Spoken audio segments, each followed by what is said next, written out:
Adam. Long time no see. How have you been? Hey, Sophie, I've been great. Thanks for asking. How about you? Pretty good.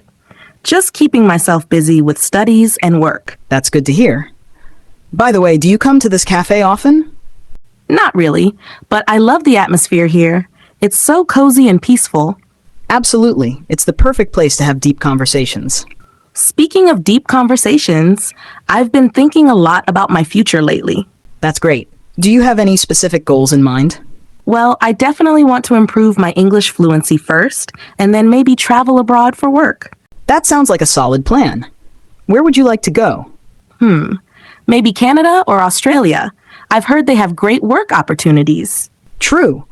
Plus, they're English-speaking countries, so you'll have plenty of chances to practice. Exactly. But I'm also a bit nervous. I've heard that cultural differences can be overwhelming. That's understandable. Every country has its own way of life. Have you looked into their customs? A little bit. I know that in Canada, people are really polite and value personal space. Yes, and in Australia they have a very relaxed and friendly way of communicating. That sounds nice. I'd love to experience it firsthand. You definitely should. Traveling is the best way to broaden your perspective. By the way, I've been learning some English idioms lately. Can I test you? Oh, bring it on. I love idioms. All right, what does spill the beans mean? It's easy. It means to reveal a secret. Correct. Okay, how about burning the midnight oil? That means working late into the night. Wow, you really know your stuff. I use idioms all the time.